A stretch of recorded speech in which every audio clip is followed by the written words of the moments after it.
Mr. Joe Rogan, Mr. Scientist. Are you saying that we shouldn't Don't do that. Don't call me Mr. Scientist. I'll start mocking you, and it's so much easier to mock you. So are we? Let's just But you're not a scientist. I don't have to be a scientist Yeah, you to do. know that. Yes, you do. No, Brian, shut the f*** up. I don't have to be a scientist to read research.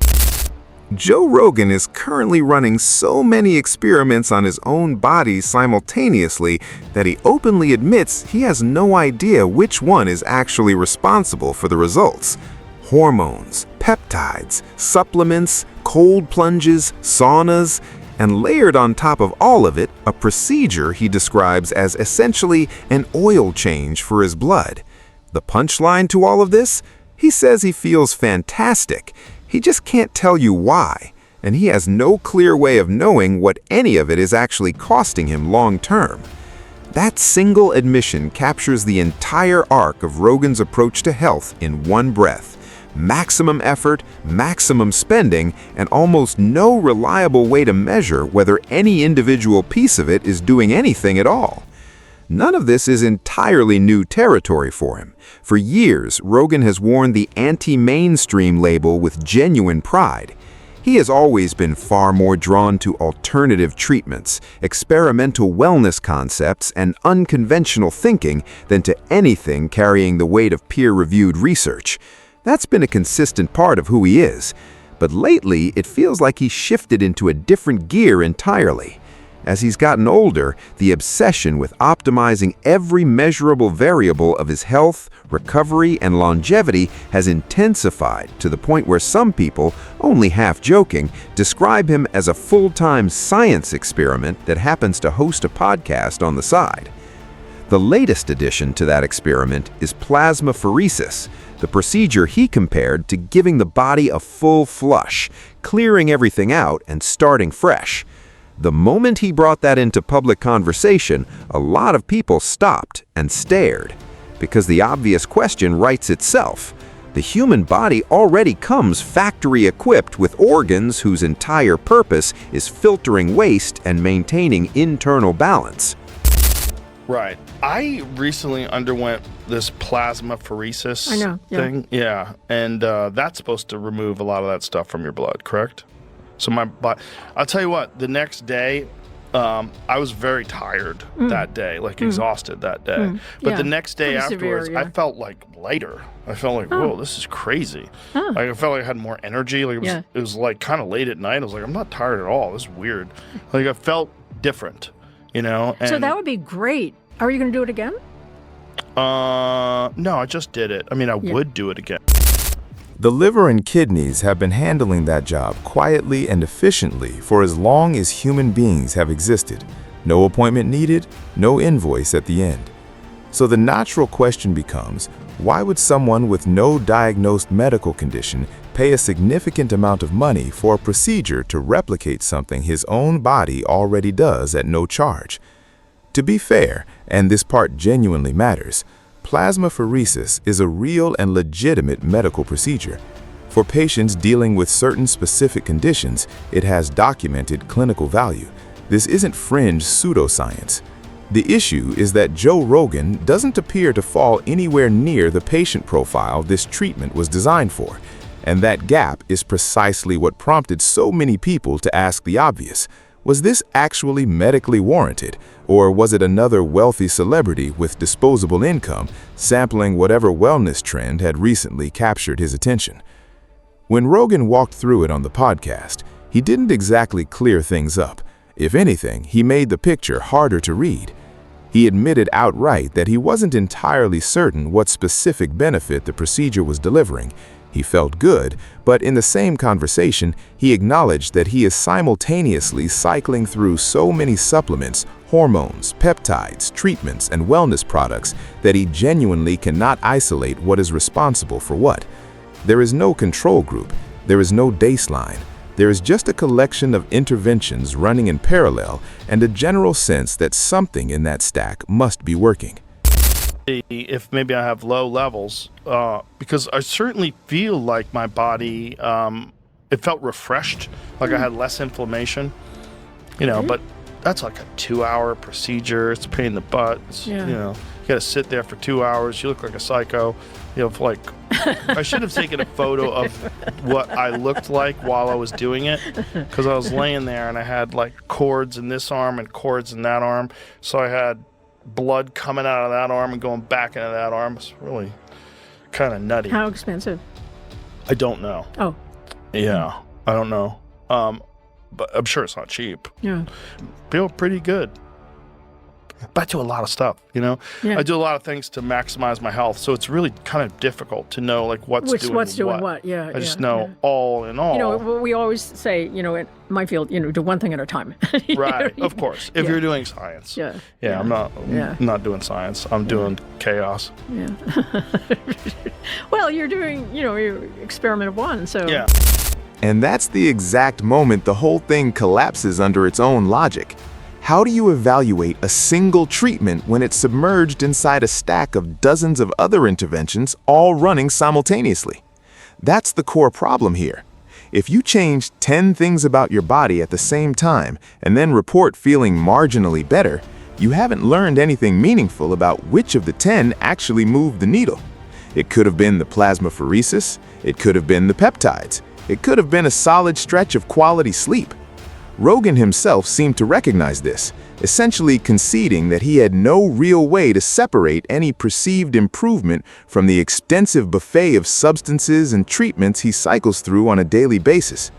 For someone who built an entire brand around pursuing truth and figuring things out, that's a surprisingly murky place to land, and it raises a quietly uncomfortable question that doesn't go away easily. If he genuinely cannot identify what's working inside his own regimen, what exactly is the foundation of his confidence when he recommends these things to an audience of millions? Then came the detail that really caught people's attention. Rogan also disclosed that he didn't actually know what the procedure cost him. And for most people, that lands strangely. A medical treatment running into the thousands of dollars tends to be the kind of expense that sticks in your memory. You remember that bill. But for Rogan, it seemed to register as little more than another line item on an endless wellness calendar, the sort of thing you schedule without glancing at the price, the way most people order coffee. People joked that he probably walks into the clinic, accepts whatever is on offer that week, and lets the invoice sort itself out somewhere in the background. Given how frequently he surfaces with a new therapy, supplement, or recovery method to champion, that joke didn't require much of a stretch to land. The clinic those jokes keep returning to is Ways to Well in Austin, Texas, a place Rogan has mentioned by name on multiple occasions. It has quietly taken on a kind of online mythology of its own, partly because a notable collection of comedians, podcasters, and public figures from the Austin scene have reportedly cycled through its doors for treatments ranging from hormone therapy and peptides to various other wellness programs. I can get you into Ways to Well. There's a stem cell clinic in Austin, and they'll take care of you. They'll shoot you up with stem cells in your neck. Hell yeah. Neck problems. You know, enough people get them to that. It's something you have to consider. You know, I called you about the peptide, and then you turned me on. Thank you again for the stem cells today. The nurses were great. They're great. Ways to Well's awesome. Listen, bro, I love that place. I could tell you, and I even told it to her face. I go, I'd love to tell you I felt the needle. Wow. So, among the people who follow Rogan and move in his orbit, the clinic has taken on a life of its own. Every time he surfaces with a new health trend, someone in the comments will inevitably point out that it probably came from the same address. Recovery treatments, hormone optimization, blood work, supplements, the latest longevity protocol. Listeners spotted the pattern a long time ago, which is why the more cynical observers like to say the place found its ideal customer base, wealthy entertainers in permanent pursuit of an edge. And honestly, a fair number of people feel that Rogan extends trust to these recommendations a little too readily. His appetite for trying the next thing is so consistent that critics joke he'd sign up for almost anything if the pitch promised more energy, faster recovery, sharper focus, or a few extra years on the clock. That's an exaggeration, but exaggerations tend to stick when they're gesturing at something that feels true. Part of what feeds the skepticism is how he tends to discuss these treatments with complete, unwavering confidence, even when the science supporting them is still very much an open debate. To a significant portion of his audience, it can start to sound like every wellness product gets introduced as a breakthrough. Supporters hear genuine curiosity and an admirably open mind. Critics hear something closer to gullibility. That tension has followed him for years and shows no signs of resolving. Cold plunges are the clearest example. Rogan is one of the most vocal ice bath advocates on the internet, consistently promoting the benefits and nudging his audience to incorporate cold therapy into their routines. But not everyone is persuaded that the average person actually needs it. Some experts acknowledge that cold therapy has legitimate applications, particularly for athletes recovering from intense physical training. Others are far more skeptical about the value of an ordinary gym-goer submerging themselves in ice water every single day. That's where a lot of the eye-rolling originates. Many people simply don't believe the payoff justifies the effort, the expense, or the discomfort for someone living a normal life. Some critics have pushed that argument even further, suggesting that Rogan's existence is so comfortable that he essentially has to manufacture his own hardships, that the ice bath serves a psychological purpose more than a physical one, a way to feel like he's conquering something genuinely difficult on days when nothing in his actual life requires that kind of effort. And Andrew Huberman were talking about saunas and cold plunges and stuff like that, and like the benefits of it. They're two scientists. Yeah. They're talking about the provable benefits, heat shock proteins, cold shock proteins. And then I'm reading the comments where some guy was like, yeah, well, you guys aren't talking about is how much it costs to buy a sauna. You're making it seem like it's all free. And like what are you supposed to do? Like every fucking thing, like, I'm sorry if you're broke. Oh no, you have the conversation for people that can live that way. Well, I mean, not just. But it's just fun. It's not it's not impossible to achieve. We're not talking about buying a fucking Lamborghini. Yeah, but I'm not saying that there's something wrong with talking about that stuff because other people can't afford it. That's not at all what I'm saying. What I'm saying is that it's actually part of why people are miserable is because they're actually it's a ridiculous conversation. It's not like the way the earth and the experience of like competing for food and oxygen and living on Earth, and living in society and just being a person. We've got to some altitude here where we're having some stupid conversations that are just, should I do a cold plunge or a sauna? Like, what the f is that? It's not that, it's not you should be ashamed because people can't afford it. I feel sorry for the guy in that conversation. It's like it's a ridiculous trying to find just the right balance because there's nothing really challenging you because you don't have any real problems and you're not on the earth. You're not standing on the earth anymore. You're in a bubble where you sort of like, maybe I'll try this and maybe I'll just do protein now and I'll do, you know what I mean? It's fair or not, it's become a reliable punchline whenever he gets going about ice baths, saunas, fasting protocols, or some punishing new workout he's recently discovered. And the pushback hasn't come exclusively from outsiders. People within his own circle have challenged him directly. One of the more memorable instances involved comedian Louis C.K., who questioned the entire premise that expensive wellness routines are genuinely necessary for ordinary people. It stood out because Louis wasn't being polite about it. He was asking the uncomfortable question that a lot of viewers had been sitting with quietly. For people who'd been thinking exactly that, the moment landed hard. It felt like someone finally said it out loud. And many critics wish more of the people around Rogan would do the same, because the consistent complaint is that he tends to be surrounded by too many people nodding along the moment a new trend gets introduced. Whether that's entirely fair or not, the perception exists, and it's one more reason the conversation around his wellness habits never fully cools down. Which brings us to the product that has been attached to Rogan's name for years, Alpha Brain, the cognitive supplement from Onnit. If you've spent any meaningful time with his podcast, you've heard the pitch.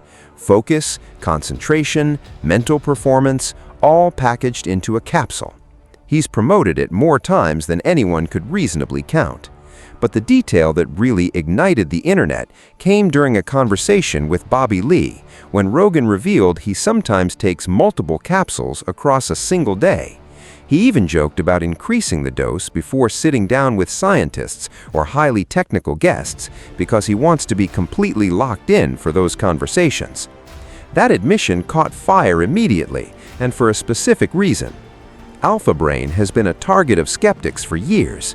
Fans swear by it, but critics have consistently pointed to legal disputes and allegations, suggesting the cognitive benefits may be considerably less dramatic than the marketing implies.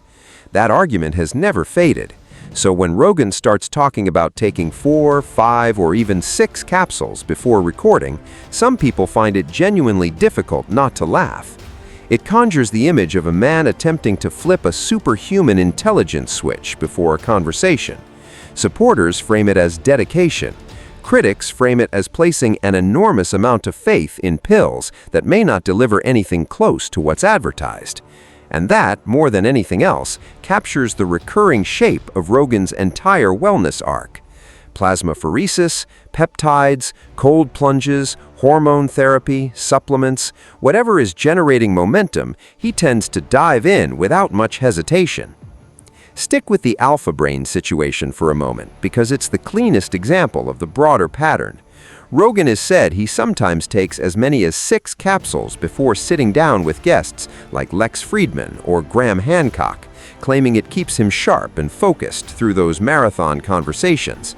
The problem is that whether Alpha Brain actually performs the way the packaging suggests has been debated for years. A number of neurologists and medical experts have examined the supplement and openly questioned how much of the reported effect is genuine and how much is simply the placebo response doing its quiet, reliable work. That skepticism is part of why the product continues to draw scrutiny. And the history supports the skepticism. At one point, Onnit, the company whose identity has been closely tied to Rogan, faced a lawsuit from a customer who alleged the supplement performed no better than a placebo. But the case never reached a dramatic resolution. The person who filed it eventually withdrew, which predictably triggered a wave of online speculation. Many assumed it was quietly settled without public disclosure, though the actual details were never confirmed. Either way, the episode added more fuel to the long-running question of whether Alpha Brain is anywhere near as effective as its most devoted users insist. Even when Rogan points to the research, critics are quick to note that the evidence isn't particularly compelling. Supporters describe improvements in focus and mental clarity. Skeptics say the effect is modest at best, and that the underlying studies become murky the moment you read them carefully. One neurologist who reviewed the Alpha Brain research found that while there may be minor improvements on certain cognitive tasks, the overall impact appeared quite limited. The translation is straightforward. This is not the real-life limitless pill that the marketing flirts with. A marginal nudge in certain areas, perhaps, but nothing remotely resembling the superhuman focus the branding suggests, which is why people enjoy pointing out that a full night of quality sleep, proper hydration, consistent exercise, and a standard cup of coffee would likely get most people to the same place. Supplements can serve a purpose in the right context, but most experts maintain that boring fundamentals outperform any capsule on a shelf. To be fair to Rogan, none of this automatically means he's trying to mislead anyone. Most of the time, he genuinely appears to be sold on his own experience. That's always been how he operates. He tries something, feels good afterward, and the enthusiasm takes over completely. He wants to tell everyone. Sometimes that excitement amplifies things into sounding far more revolutionary than they actually are. It's a thread woven through his entire career. He discovers a workout he loves and becomes its loudest advocate. He finds a supplement he believes sharpens him and won't stop referencing it. He starts a new recovery treatment, and suddenly it's the most significant development in human health since the discovery of fire. Some fans find that passion genuinely infectious. Others think he gets carried away far too easily and far too often. Then there's the contradiction that critics keep returning to. For a man who experiments enthusiastically with every supplement, hormone, peptide, and alternative therapy he can get his hands on, Rogan has remained notably skeptical of certain mainstream medical recommendations. A lot of people find that genuinely difficult to reconcile. To his supporters, that skepticism represents independent thinking, a refusal to accept whatever he's handed without question. To his critics, it looks like a man who will trust an unproven wellness trend far faster than he'll trust established scientific consensus. That gap has powered an enormous number of online arguments and shows no signs of narrowing. But the deeper issue, according to many critics, isn't really about what Rogan personally believes. It's about how he handles experts who challenge those beliefs. And this is where the conversation stops being a light-hearted story about supplement stacking and starts carrying genuine weight. Believing questionable things privately is one thing. Doing it in front of tens of millions of people while talking over the specialists who have spent careers studying the subject is something else. There's a string of high-profile moments where scientists, researchers, and specialists found themselves either dismissed or overwhelmed on his platform. One that gets revisited constantly involved archaeologist Flint Dibble during a debate over claims made by Graham Hancock. The exchange became intensely heated as both sides refused to yield, and many viewers felt Dibble was fighting uphill the entire time. Regardless of which side people took, the episode generated a major conversation about how experts are treated in those environments. Many viewers came away impressed by Dibble's composure, his ability to hold his arguments together under sustained pressure. Even people who disagreed with his position acknowledged he handled an extraordinarily difficult conversation with real professionalism. But if there's one moment critics refuse to let go of, it's the argument Rogan had years ago with a primatologist during a radio appearance. That clip has achieved a kind of online legend status purely for how quickly it deteriorated. It began when the expert challenged a claim about a supposed ape species being discussed. Rather than accepting the correction, Rogan pushed back hard against someone whose entire professional career was built on studying primates. The tension kept building until the whole thing came apart completely. Years later, people still circulate that clip because of how difficult it is to process. Critics say it captures one of his central weaknesses with unusual clarity, a tendency to become enormously confident about subjects he has no specialized knowledge of. And what makes it particularly hard to dismiss is that the other person had dedicated years to studying the exact subject being debated, and Rogan still wouldn't concede an inch. For a significant portion of viewers, that became the sharpest available snapshot of his stubbornness, overriding the facts in real time. That, critics argue, is why these older moments continue to matter. It was never really about one radio argument from years ago. It's about a recognizable pattern, confidence consistently taking the wheel from expertise, especially when the topic drifts into science, medicine, archaeology, or any field where actual specialists are present. And here's the part that deserves genuine pause. If this were someone ranting in a garage to a small audience, none of it would carry much consequence. But that's not what this is. Rogan is one of the most influential voices on the planet, full stop. When he describes a treatment as an oil change for the blood, when he swears 6 capsules sharpen his thinking, when he digs in against an expert who spent a career studying the exact subject being debated, millions of people are listening, and a meaningful number of them don't just listen, they act. They book the procedure, they buy the bottle, they repeat the claim at their own dinner table as though it's settled fact. That's the actual weight of this conversation, and it's the reason the scrutiny never fully disappears. The question hanging over every single one of these episodes is the same one Rogan never quite gets around to answering. When the confidence is this loud and the evidence is this quiet, which one is the audience?